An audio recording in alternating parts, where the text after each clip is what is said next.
Mateus capítulo 13. Essa é a razão porque é perigoso sentarem-se em alguma dessas igrejas, onde literalmente vocês estão a ter sermões de contos de fada. Vai só dormir, como se não houvesse uma crise. Jesus, ouçam-me bem, Jesus amava os seus discípulos e as pessoas tanto, tal amor causou-o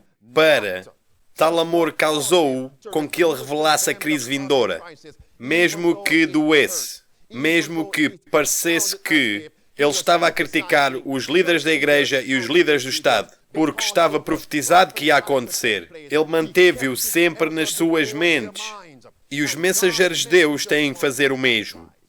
Ouçam-me, Mateus capítulo 13, enquanto o Espírito de Deus fala. Mateus capítulo 13, estamos lá. Amigos, este segmento é realmente como... Não posso dizer, é realmente como um drama. Olhem no verso 24 comigo. Nós vamos aplicar o verso 24, o verso 26 ao papado. Aqui só num sentido secundário. Mateus 13, versículo 24 diz: propôs-lhes outra parábola dizendo: o reino dos céus é semelhante ao homem que semeia boa semente no seu campo. Mas dormindo os homens... O que é que fazem os homens? Mas dormindo os homens, veio o seu inimigo e semeou joio no meio do trigo e retirou-se. Pausa. Nós vamos ver que quando o Papa Francisco veio aos Estados Unidos da América em setembro deste ano e foi às Nações Unidas, ele veio como o inimigo da liberdade de consciência, o inimigo da liberdade religiosa. Ele veio e ele plantou algumas sementes na América e nas cabeças dos chefes de Estado das nações do mundo. E o que é que o verso 25 diz? Semeou o joio no meio do trigo e retirou-se. E ele voou de volta para o Vaticano. Plantou as sementes na América, nas Nações Unidas e foi e retirou-se. Voltou para o Vaticano. O que é que ele espera agora? Se você planta as sementes, o que é que você espera? O que é que você está à espera? Ele está à espera de uma colheita. Verso 26. Vocês reparem, amigos, algumas coisas nós não compreendemos agora, porque às vezes nós temos as escamas nos nossos olhos. Mas pela graça de Deus, baseados na sua palavra e baseados na unção do Espírito Santo de Deus, nós vamos ver as coisas muito claramente. Esta tarde, este sábado, versículo 26, assim quando o trigo brotou e formou as espigas, o joio também apareceu. O que nós vamos ver agora é que quando o Papa aqui veio, e ele falou na sessão conjunta do Congresso, nos Estados Unidos da América e nas Nações Unidas, ele disse: os princípios escritos na minha encíclica para combater a mudança do clima, chamada Laudato Si, estes princípios têm que ser implementados em todas as nações, a começar pela América. E a principal coisa em Laudato Si, a encíclica para combater a mudança do clima, é que ele quer que as nações, os líderes na América, façam cumprir uma lei dominical para combater a mudança do clima e para cuidar dos pobres. Agora, o que eu vos vou ler já não são discursos escuros. O Papa parou de falar os discursos escuros. Vocês sabem o que é que ele agora está a usar? Se não é discursos escuros, o que é que ele está agora a usar? Discursos claros. Olhem comigo. Escutem o que isto diz. E diz, no domingo, o Papa falando, no domingo, a nossa participação na Eucaristia tem uma importância especial. Domingo, como o sábado judaico. Para deixar bem claro, o sábado de Deus não é só judeu. Domingo, como o sábado judaico, é suposto ser um dia que cura o nosso relacionamento com Deus, com nós mesmos, com outros e com o mundo. A lei do descanso semanal proibia o trabalho no sétimo dia. Então ele está a dizer que havia uma lei proibindo trabalho no sétimo dia de sábado. Mas no princípio ele disse domingo como o sábado judaico. Então, tal como havia uma lei, amigos, proibindo trabalho no sétimo dia de sábado, o que é que ele está a pedir então? Uma lei proibindo o trabalho no domingo. O que é isso, amigos? Isso é uma lei dominical. Isso não são discursos negros. Isto é falar claramente. Escutem o que é que ele diz agora. A lei de descanso semanal proibia o trabalho no sétimo dia. Depois ele diz descanso. Qual é que é o dia que ele chama de dia de descanso? Domingo. Descanso abre os nossos olhos para uma maior visibilidade e dá-nos uma sensibilidade renovada pelos direitos dos outros. E então, o dia de descanso, domingo, centrado na Eucaristia, emana a sua luz toda a semana e vai-nos motivar para uma preocupação maior por duas coisas. Quais são essas coisas? Pelo ambiente, pela natureza e pelos pobres. Então o que é que ele está a pedir, amigos? Ele está a pedir por uma lei proibindo o trabalho no domingo para cuidar da natureza e para cuidar dos pobres. Se isso é claro, meus amigos, digam amém. O que é que nós precisamos mais? Isto é uma fala clara.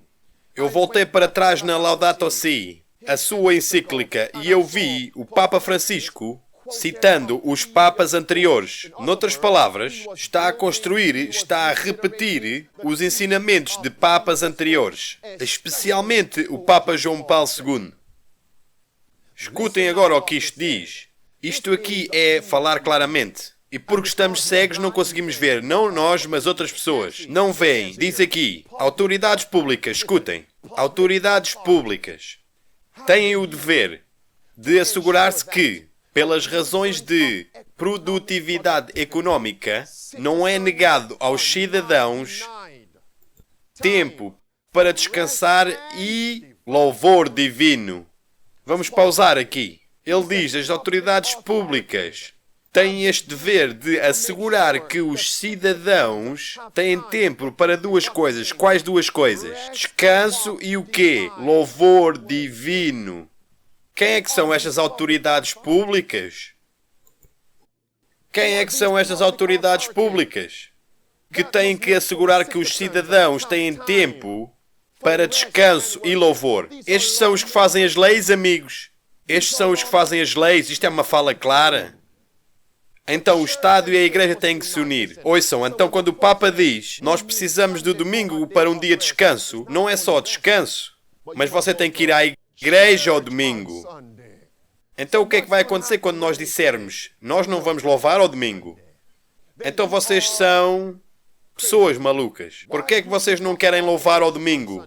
Bem, porque a Bíblia o diz. Então essa Bíblia agora torna-se num livro perigoso. Oh, tenha misericórdia. E vocês são umas pessoas extremamente perigosas. Vocês veem o que se passa, amigos? Vamos continuar. Falar claramente. Pai, abre-nos os olhos, querido Deus. Os Laodiceias estão cegos, tira-lhes as camas. Diz aqui, diz, cristãos. Quem, amigos? Os cristãos. Em respeito à liberdade religiosa e no bem comum de todos. Os cristãos deviam procurar para ter os domingos reconhecidos como feriados legais. Para quais duas coisas? Para descanso e para louvor divino. Isto não é um discurso escuro.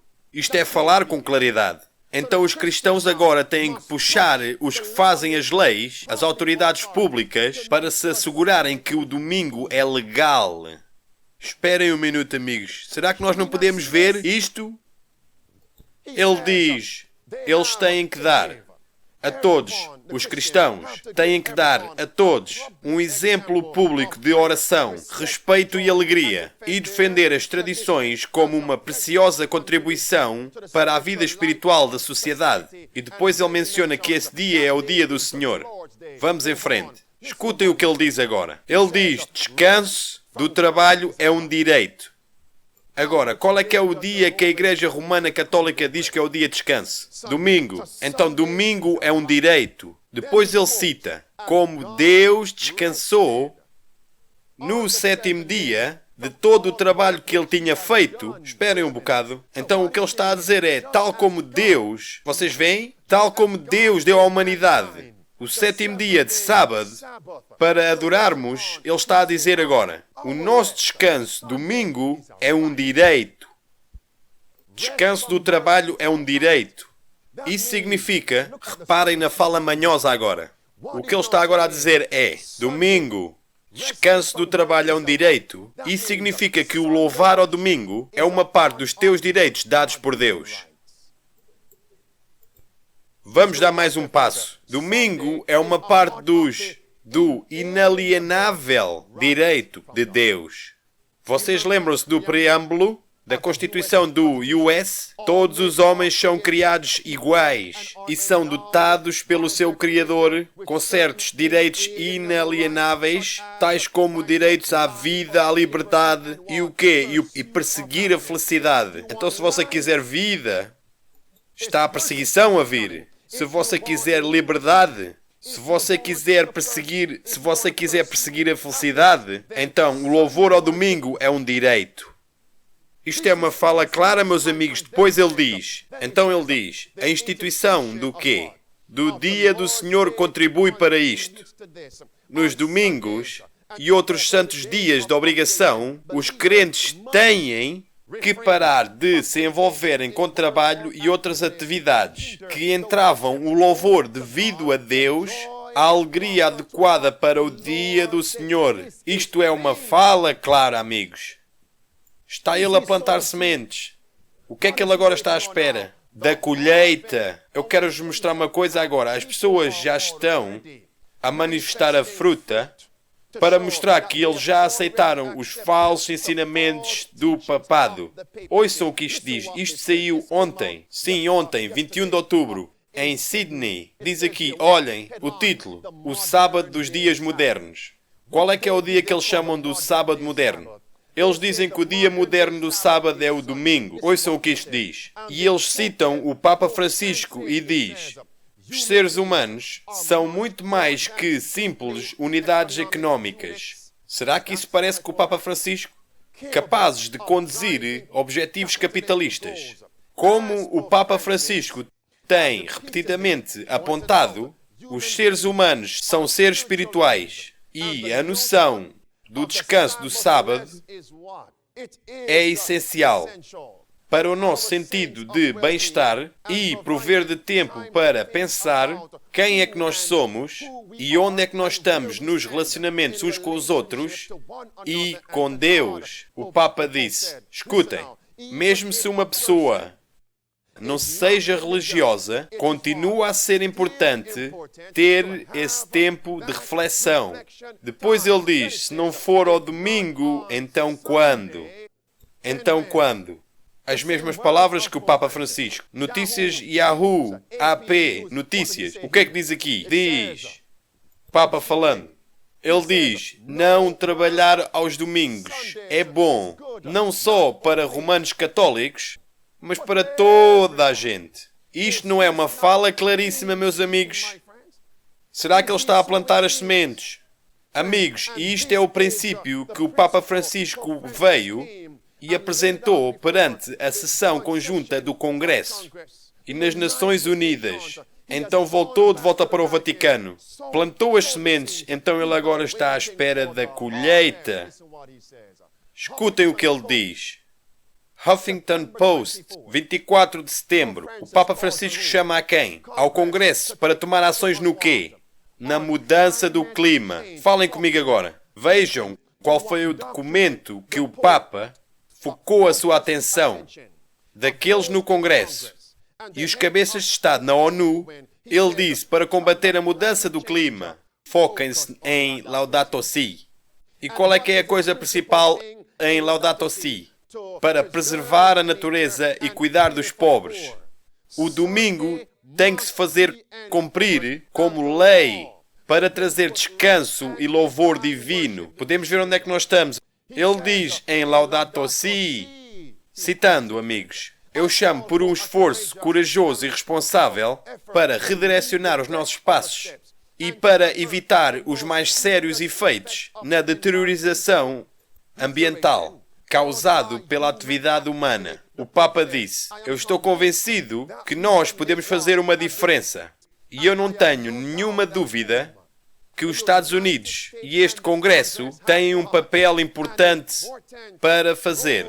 Para fazer o quê? Para fazer cumprir o domingo como o dia de descanso, como o dia de louvor divino. Será que vemos o quanto perto é que estamos da vindoura crise? Conseguem ver o que se está a passar? baseado na palavra de Deus. E a inspiração diz que isto ia acontecer. Escutem o que é que o grande conflito, página 579, diz.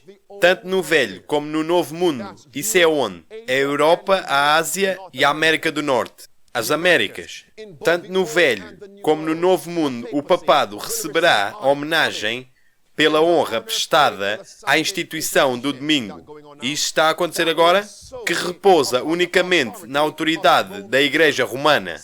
Durante mais de meio século, investigadores das profecias nos Estados Unidos têm apresentado ao mundo este testemunho. Nos acontecimentos que agora estão a acontecer, percebe-se o rápido progresso no sentido do cumprimento da profecia. Então agora, se o Papa semeou as sementes, a lei do domingo tem que ser implementada. Escutem, para preservar a natureza, para combater a mudança do clima e para cuidar dos pobres. Pensem agora, para a lei dominical ser implementada, o que é que tem a acontecer ao ambiente? Devemos nós esperar por mais calamidades? Têm que estas calamidades serem mais frequentes e mais desastrosas? Tem que vir então uma crise financeira mundial? Têm que as pessoas se tornar mais pobres? Porque ele diz que o domingo tem que se fazer cumprir. Para forçar as pessoas a descansar e a ir louvar ao domingo, para cuidarmos da natureza e para cuidarmos dos pobres. Então agora, será que agora nós estamos a ver, amigos, as calamidades a se tornarem mais frequentes e mais desastrosas? O que é que está a acontecer agora no México? O que é que está a acontecer no Texas? Diz no título, Notícias NBC, Furacão Patrícia bate na costa do México, no Pacífico. E agora é onde eu quero que vocês se foquem. Uma tempestade de categoria 5, considerado o mais poderoso furacão de sempre no hemisfério oeste. Sim, não lhe deram muita importância. Mas isto é o cumprimento da palavra de Deus. As calamidades vão se tornar mais frequentes e mais desastrosas, desde que o Papa veio semear as sementes na América e nas Nações Unidas. E ele foi-se embora, foi à sua vida, e agora está sentado à espera da colheita. Tragam mais calamidades, tragam até uma crise financeira, e a América e os líderes da ONU vão fazer cumprir a crise da lei dominical e forçar as pessoas para descansar ao domingo e não só ficar em casa. Não, não. Têm que ir à igreja no domingo. Escutem ao que isto diz, meus amigos. Isto é surpreendente. Isto é mesmo antes da vindoura tempestade do México. O furacão Patrícia. Não acreditariam nisto. Apelo mexicano. Um apelo mexicano para um consenso no clima enquanto o furacão Patrícia se aproxima. O negociador do clima no México apresentou um apelo choroso quando, ontem, sexta-feira, aos seus colegas das Nações Unidas para pôr de lado as suas diferenças para um pacto global. Enquanto um super furacão se dirigia para o seu país, o México, citando: "Eu peço-vos a todos para porem de lado as vossas diferenças, para nós podermos começar a trabalhar." Depois ele diz: "As negociações são a última volta antes da Conferência de Paris de novembro 30 até dezembro 11, que tem como alvo selar um acordo histórico." Escutem, amigos, eu acredito e acho que não está muito longe da verdade. Será que pode ser que o papado e os seus agentes, aqueles jesuítas, estão a controlar vários cientistas? Escutem, e várias máquinas? E essas máquinas podem alterar os padrões do tempo? Ele semeou as sementes, foi-se embora e agora está à espera da colheita. A lei dominical para combater a mudança do clima. Então, para trazer a lei dominical, você tem que ter mais calamidades. Cria só o ambiente e dá-lhes a solução. Então será que pode ser que eles estão a controlar vários cientistas e até quem é que os cientistas controlam e operam estas máquinas que podem alterar os padrões do tempo para criar tsunamis, furacões, tornados e tremores de terra? E a lista continua. Será possível? Já ouviram falar da harp? E amigos, os anjos na glória não tocam esta harpa? H-A-A-R-P, um diminutivo. Escutem o que isto diz, meus amigos. Isto é as notícias NBC. O falecido Hugo Chávez disse estas palavras em 2010. O líder da Venezuela, Hugo Chávez, diz o quê? Ele afirma que a harp, ou um programa como esse, começou o terremoto no Haiti. E os médias estão a dizer, isso é só uma teoria de conspiração. Mas escutem, meus amigos, isto é das notícias contra Costa Times. Diz mesmo aqui, isto 15 de julho de 2015. Eles têm as máquinas que podem alterar os padrões do tempo. Testes experimentais com o clareamento das nuvens, ferramenta para abrandar a mudança do clima. Escutem, vamos lá, amigos. Leiam entre as linhas. Se eles têm uma máquina que pode abrandar a mudança do clima, por que é que vocês não acham que eles podem acelerar a mudança do clima? Pai do céu, tira as camas dos nossos olhos, querido Deus. E o que é que o Papa agora está a dizer? As nações têm que fazer cumprir uma lei dominical para descanso e louvor, para combater a mudança do clima. Já uma vez ouviram falar na geoengenharia? Oh, amigos, está tudo aqui perante nós. Tudo aqui. Está uma lei dominical próxima, meus amigos. Escutem o que é que a inspiração diz. A sagacidade e a astúcia da Igreja Romana são surpreendentes. Ela sabe ler o futuro e aguarda o seu tempo, vendo que as igrejas protestantes lhe estão prestando homenagem, como o aceitar do falso sábado, e se preparam para impô-lo pelos mesmos meios que ela própria empregou em tempos passados. A lei dominical está perto e o papado no Vaticano está à espera. Enviem mais calamidades. Vocês realizam-se, amigos. Esqueci-me de pôr os artigos aí. Amigos, quase todos os analistas financeiros, sim, aí está. Eles todos dizem que uma grande crise financeira está para vir. E o que é que o Papa diz? Que é a solução para cuidar dos pobres. Nós temos que fazer cumprir uma lei dominical. E quem é que a Bíblia diz que controla as riquezas do mundo? É o Vaticano. O papado. Se ela controla cerca de 90% das riquezas do mundo, será que ela não pode puxar a ficha quando lhe apetecer? Amigos, será que não conseguimos ver onde é que estamos? E quando a lei dominical for aplicada, adivinhem o quê? Cada um de nós que professa ser adventista de sétimo dia e aqueles de nós que compreendem esta verdade serão testados primeiro. O julgamento tem que começar na casa de Deus primeiro. Se nós estamos tão perto, você está preparado, meu amigo? Essa é a razão porque é perigoso nós sentarmos-nos em muitas igrejas. E eles estão todos nestes assuntos, enquanto a crise mais importante é posta de lado. É uma distração, meus amigos. Então, quando a lei dominical for aplicada, questão, o que é que vai acontecer àqueles que se recusam a prostrar e descansar no domingo e manter o domingo sagrado? O que é que acontecerá a essas pessoas? Perseguição. Mas adivinhem o quê, meus amigos? Estas mesmas pessoas na América que vão fazer cumprir a lei dominical, adivinhem para quem é que eles vão virar?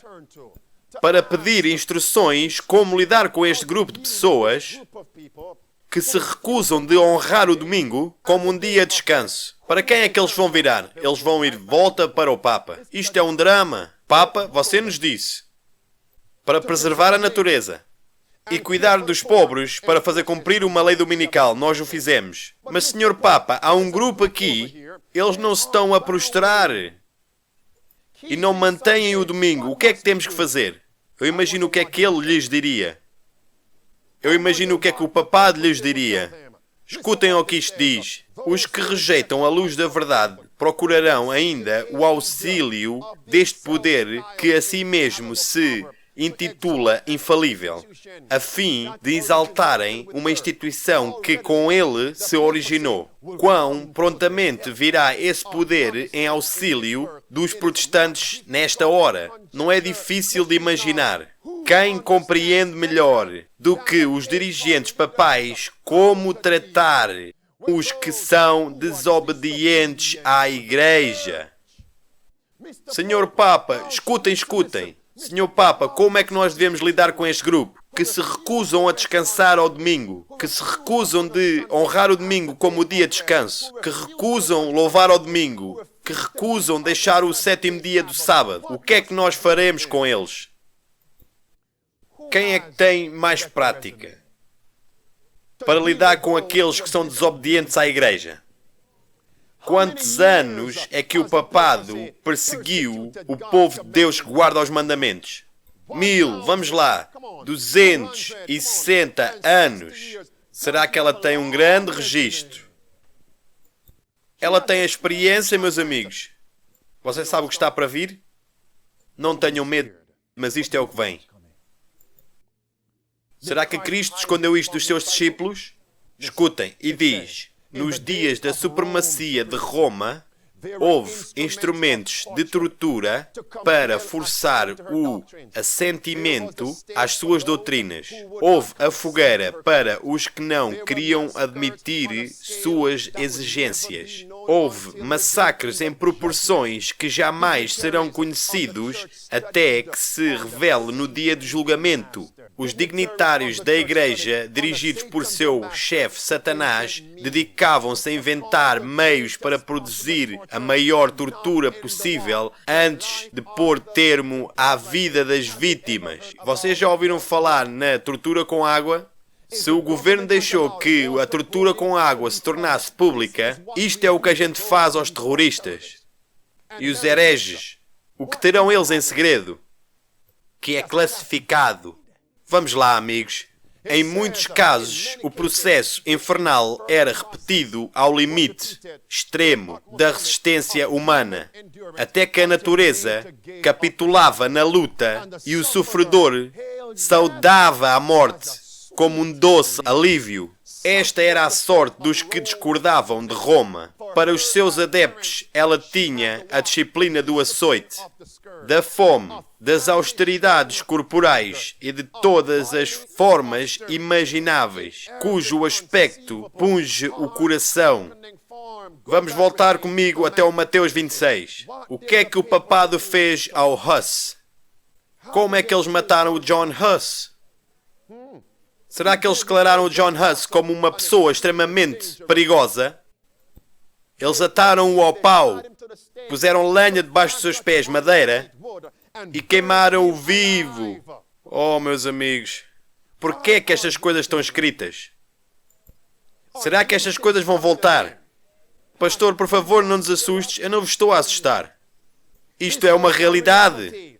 Cristo não escondeu isto dos seus discípulos. E a questão é, Senhor, como é que eu me posso preparar? Observem o que isto diz em Mateus 26. Estamos lá, meus amigos? Outra e outra vez Cristo compartilhou com eles. Uma crise está por vir. Mas mesmo naquela noite, em Mateus 26, no verso 31, o que é que Cristo diz no verso 31? Vamos ler o que ele disse. Então Jesus lhes revelou: todos vós me abandonareis quando? Esta noite. Ele disse, não no futuro, mas esta noite. Mesmo assim, meus amigos, o que é que os discípulos estavam a fazer? O que é que eles estavam a fazer, amigos? No Getsemane, eles estavam a dormir profundamente. Venham comigo até o Mateus 13 na vossa mente. Enquanto os homens dormiam. Enquanto os homens dormiam, o inimigo veio e semeou o joio no meio do trigo e retirou-se. E por causa que Pedro, João e Tiago estavam a dormir no tempo da crise, hoje à noite, esta noite, estava tão perto, mesmo assim eles estavam a dormir profundamente. Quando a crise veio, eles fugiram. Quando veio, Pedro negou a Jesus 3 vezes. Ele quase destruiu a sua fé. Qual é que é a aplicação, amigos? Mateus capítulo 16. Onde é que nós vamos, meus amigos? Nós começamos em Mateus 16. Quem é que vocês dizem que eu sou? E quando eles entenderam quem é que era o Cristo, ele então começou a revelar-lhes o quanto perto é que a crise estava. Está para vir, está para vir. Levantem a vossa mão. Quantos de nós é que sabem quem é que Jesus é? Até uma parte. Então agora, deste ponto para a frente, o que é que tem que ser revelado a vocês? A crise vindoura. A igreja e o Estado. O quanto perto é que estamos, meus amigos? Olhem em Mateus 16 comigo. Depois de tudo isto, depois de toda a verdade que Cristo compartilhou com as pessoas à sua volta, qual é que era a questão que eles estavam a perguntar a Cristo? Mostra-nos um sinal. Por favor, dá-nos um sinal. Mas como é que Cristo respondeu? Olhem comigo em Mateus 16. Estamos lá? Verso 1. Os fariseus e os saduceus aproximaram-se de Jesus para o provar. Pediram-lhe que lhe mostrasse um sinal vindo do céu. Então ele lhes disse: quando começa a entardecer, dizeis, haverá bom tempo, pois o céu está avermelhado. Ou pela manhã dizeis, hoje haverá tempestade, porque o céu está de vermelho e nublado. Ó hipócritas! Ó hipócritas! Sabeis que o furacão Patrícia está para vir, e não conheceis os sinais dos tempos. Save to Serve Internacional e aqueles que estão aqui conosco. O que nós precisamos não é mais evidências que a lei dominical está próxima. É claro, estes não são discursos negros. Estes são discursos claros como o dia. O que nós agora precisamos não é mais evidências de que o fim está próximo. O que nós precisamos é uma conversão do coração. Isso é o que nós agora precisamos. Se você pode discernir que o furacão Patrícia está para vir, que vai chover, vai estar sol hoje, por que é que não conseguem discernir os sinais dos tempos? E Cristo, no seu amor, permitiu-nos ver o quanto perto nós estamos do fim.